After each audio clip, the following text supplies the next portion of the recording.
Hi, everybody. This is Craig with Out on Film, and I want to welcome you to our Out on Film conversations. And we are absolutely thrilled tonight to have the director and the star of Gossamer Folds. And so, our host for this conversation is Georgia Equality's own Chanel Haley. And Chanel, I'm going to go ahead and turn it over to you to have this conversation with our team. All right, well, thank you. So I guess we should start off with saying congratulations to Alexandra first about winning her award from Out of Film Best Actress. Thank you, thank you, thank you. Just well deserved. I must say, I actually did enjoy this script, and which takes me to, I guess, my first question with you, Lisa, is like, how did you meet up with Bridget in the script and decide to actually want to do directing? So I've been making short films for the LGBTQ community for the last 7 years, and it was just a natural next step to make my first feature. And actually, our executive producer, Yardley Smith, who also plays Phyllis in the movie, the mean, resentful shop owner. She's the one, she's a huge LGBTQ ally, and she is somebody, she's the voice of Lisa Simpson. She's got a lot of money, and she's somebody who puts her money where her mission is. So she's a tremendous ally, and she wanted to fund a script that, made a difference. And so she found the script by Bridget Flanery, and she was determined to hire a director from the queer community. So she saw my body of work after a few recommendations from producers, and then hired me for the job. So it was kind of my first big Hollywood breakthrough. Well, amen for having an ally with a lot of money. I need some of those. Seriously, we need more women writing the checks is what we need. And yourself, Alexandra, how did you get involved in the film? Did you have to audition? Was it already offered to you? Well, no, I didn't have to audition because I'm just this A-list actress. No, I'm kidding. I did audition.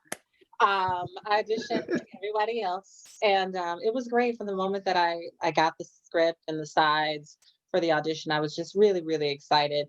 I'd always dreamed of doing a movie just like this, one that was a period piece, and one where I kind of got to play just this character. I really, really loved it. So the audition process was fairly simple, but there was some really tough stuff in that audition, and so I had to really draw on that very early on. So it was really exciting. But yeah, I think from start to finish, from the time of the audition to the time we started shooting, was about 1 month. So it was a really quick turnaround process. How long did the filming take altogether? I think it was about like 1.5 months, maybe 2 months. Yeah. Okay. I think we were out there for like 2 months, but it was 24 shoot days. So between like prep and like finishing, we're about 2 months. On location in Kansas? It was actually filmed in Kansas? No, it was actually filmed in Louisiana, but don't tell anybody I said that. Okay. Just kidding. Okay. So, Alexandra, you have racked up a lot of credits on primetime television.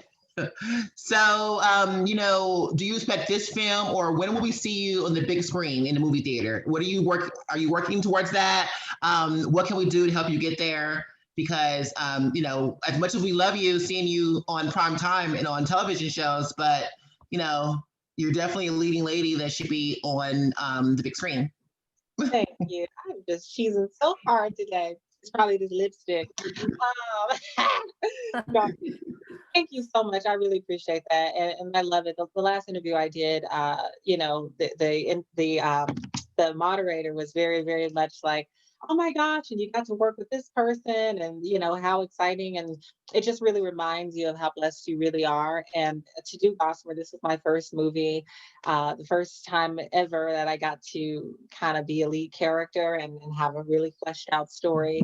And so this was really beautiful. And so I can only hope that because of this film, that more and more casting directors and more producers and people will see that, you know, trans women of color, we belong on the big screen, and that our stories are so good and we can tell all stories. So I really hope that that's what this does, that it opened up a door. And I hope that I'm taking some of the punches so that the girls coming up after me won't have to. So My thing is, you here to Atlanta, a lot of opportunities here in Atlanta with filming. Tyler Perry. So, you know, yes, but we have others. All the major motion pictures film here, so there's other opportunity to film here and be a leading lady for sure. Awesome. Well, So yeah, can you each of you tell me what message you think that you want the viewers to have gotten out of Gossamer Folds? Because there's definitely a message in there, you know, Yeah, a few messages. absolutely. Well, for me, I mean, what I love about the film is I love the innocence in it. I like it being told and kind of seen through a child's eyes. And I love the core message, which is that hate is learned and that you can ultimately decide to be who you want in the world. And when Gossamer at the end says, define yourself, honey, I mean, that is literally the message of the film. We can define ourselves. We can choose who we want to be in the world. And I think that's so beautiful. I love the friendship story between Tate and Gossamer, and Gossamer happens to be trans as well. And so I hope that message gets carried across. And I hope that people in rural America and rural all over the world have the conversation about what it means to be trans for the first time with their neighbors. yeah, I think everything you said too, Lisa. I think this movie is just about friendship and family and love and acceptance and understanding, you know. And so I hope that that is what people watching will take away from it. And you know, I know for a fact, you know, you don't too often get to see these types of stories on the big screen or in film, which so many people love watching films. And so I hope that everyone gets a new understanding and they get to see what it's like to be in somebody like my shoes, you know. And so I hope that for in each little corner of the world and each person's individual life, that they take something special from it. And really, it's just about, we're all humans at the end of the day, and we all are deserving of love.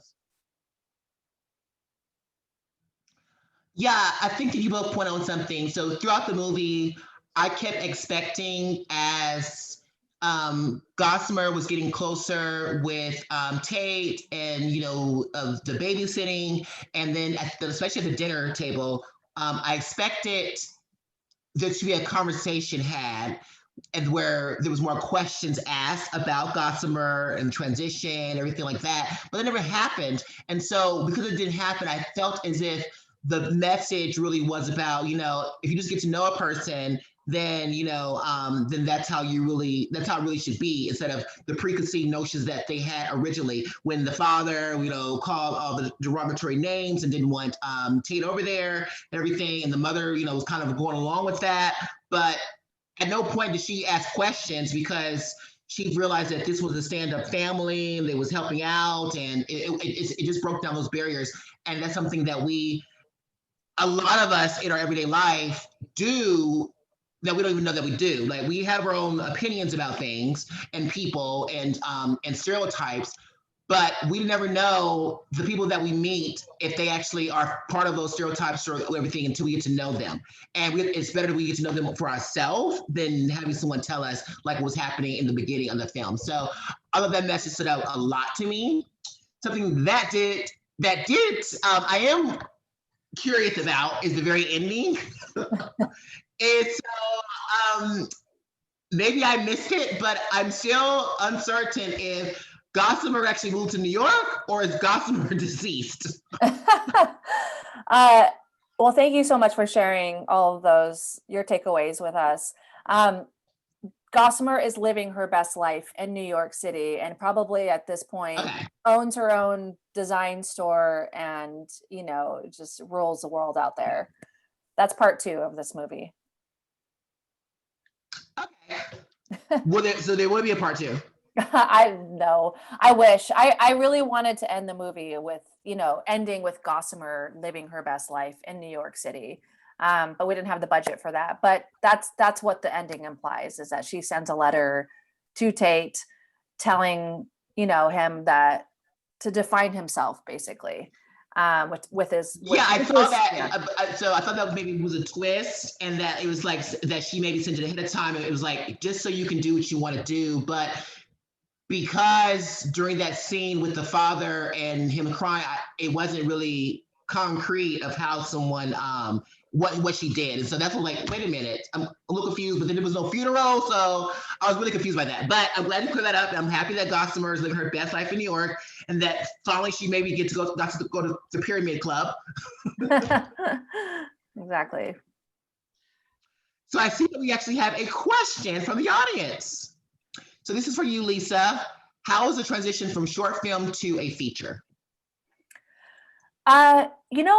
It was very seamless for me because I had made 7 short films, and I feel like every short film kind of set me up for some kind of aspect that I would be facing in Gossamer Folds, the feature.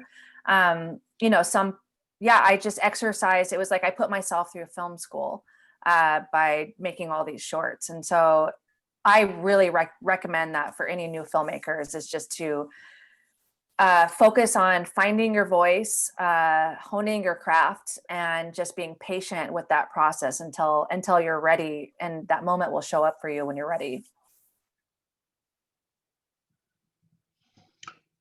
Was there any significance of why the time period was picked when it was? Like, why 1986 versus 92 or 2000 or today's time? I mean, I think it's because we're using this dictionary as like Tate's tool of like trying to understand the world. If he had access to the internet of things, everything, then I think it'd be a lot easier for him to figure things out. And so, this shit happens. Oh, I don't know if I can cuss. Sorry. This stuff happens still in present day. The derogatory, the language, the violence. And so it's really irreplaceable. But like, we chose 1986 because of the simplicity of like how one finds information for oneself. Excellent.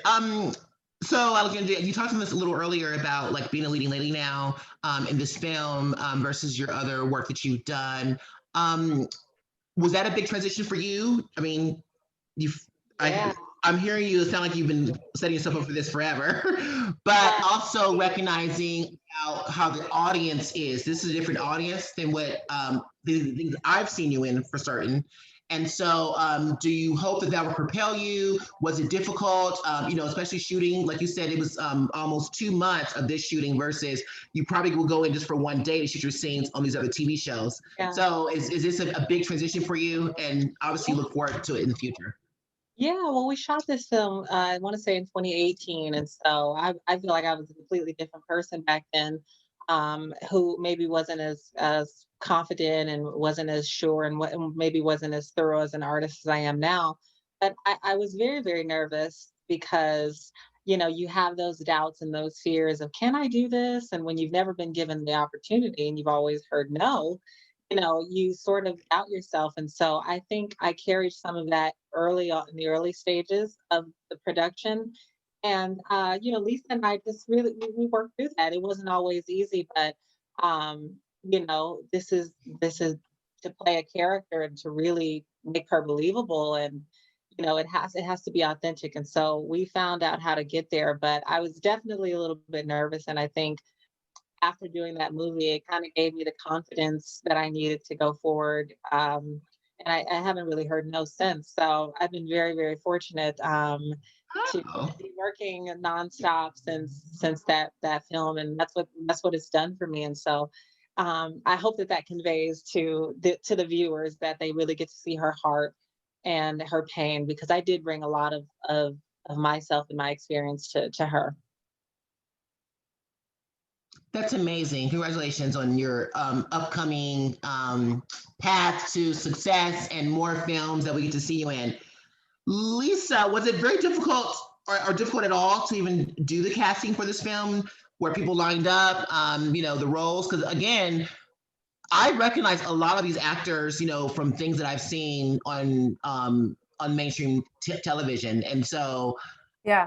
you got some big names in there. Yeah, I mean, Alexandra's role, for Gossamer was the easiest because she knocked it out of the park. She's such an incredible actress, and I cannot wait to watch her just fly. Like, really, I mean, her self-tape was incredible. It made us all cry. And the same scene that she auditioned for made us cry on set. She just brings it every single time. She has such a deep level of empathy and compassion and hard work skills. I love working with her. So she was easy. Everybody else was actually pretty hard. We worked with a local casting director named Russell Boast. And yeah, and it was, pretty much everybody on our cast was offer only. And so you couldn't get self-tapes. And so we had to make offers and constantly work with different schedules and find people that were perfect for the role within the very short timeline that we had. So it was hard, but we made it work. And I think the right people ended up coming together by the end. Absolutely, I agree. That's one thing that I always look for when I'm watching a film, is that you can have a really great script, but not a good cast, vice versa. So I think in this film, everything came together perfectly, which is why the film was actually good, or I think the film was good. So tell us, how can viewers see this? What platforms can they watch to be able to see Gossamer Folds?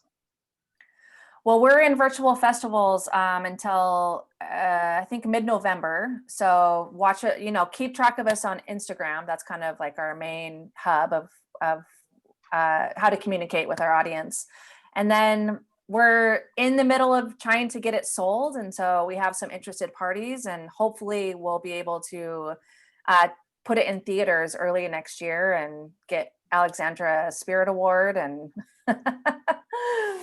but TBD, I don't know. Right now it's festivals until we can make that like great sell for the film. Okay, the last question I have for y'all, for you actually, Lisa, and actually also to you, Alexandra, is that can you talk about having more women, trans, and queer people in front of and behind the camera? Sure. Need it, not need it? Yeah, I think it's definitely super important. I know we had Ava Benjamin, who was behind the scenes. She was our VP is what they call. Yeah. And, I've worked with her on so many projects, and it's always such a beautiful environment. So I think it's really important to have that, so that the set feels safe and it feels, you don't feel alone. A lot of times, trans actors, we're sometimes the first actors to ever work on these shows or on these networks. And, sometimes it can be a little intimidating because you feel so different. And sometimes energies and things can make you remind you that you're different. And so it's really important, I think, to really have that behind the scenes. But I think also just in front of the camera, for me, I'm like Issa Rae. She says, I'm rooting for everyone Black. I have to root for the girls that look like me, that are Black trans women, who are being murdered in the street. And so for me, I just want more, not just for myself. I've been very, very blessed and fortunate, but I want to see more stories, because I know what it's like to get the messages from people already who's been seeing this film, to tell me how inspired they are and how much they were down, and this movie uplifted them and made them see themselves. So I think it's very, very important to tell more and more stories, because I only wonder how much more of an impact we can make on those lives. 100% agree. And that was beautiful. I would say behind the camera, especially if you're telling a trans story, it's incredibly important. I mean, I think I said this in my last Q&A, but like, a film is made up of thousands of decisions. It's the final result of thousands of decisions over a period of time. And when you put, certain people in creative positions, like a trans DP, or members of the LGBTQ community, or even women, behind the camera that, have certain life experiences or connections to the storyline or characters, then it's going to make it that much more authentic. So it's so important my rule is always 50% or more has to be women or LGBTQ behind set. This one wasn't that case. We did the best we could because we had an insane timeline, but exhaust your resources to find those people that can create a safe set and to make the best story possible. That's amazing. So we have our last question from the audience, which is, what is next for both of you? Well, I have a new series coming out on HBO Max called Equal, and I play the wonderful Lucy Hicks Anderson, who is an icon and trailblazer, and so that comes out October 22nd. So everybody should tune in. It's really great. Woohoo! Well, a couple of things I can't talk about yet, but right now I'm just working on my second feature and trying to sell a show in Hollywood that I've developed a kind of 5-season arc, and I'm in negotiations for that right now. So TBD. Yes, of course. Actually, we should talk about this. So you would love it. See, there you go. Doors opening up again. Wonderful. That's how that works. Mm-hmm. Thank you both for your time today. I know we're on a tight schedule because both of you have other commitments, but I'm going to turn this back over to Out on Film and make sure that people find any platform you can to see Gossamer Folds. I highly recommend it. It was a great film, and thank you both, Alexandra and Lisa. Thank you so much. Yeah, thank you. And so I want to thank all of you for joining us. I do, once again, want to say congratulations to Alexandra Gray, who has won the Out on Film Jury Award for Best Actress in this performance. So we are thrilled to be able to tell you about this virtually as best that we can. And we are just thrilled for you and for the film. And Lisa, you have been a favorite here at Out on Film with your short films, and we are absolutely thrilled that we could do your first feature here at Out on Film. I want to thank all of you for joining us and for joining this conversation and for your questions. And Chanel, thank you for hosting. And thank you for a wonderful run at Out on Film this year. Thank you, everybody. Thank you.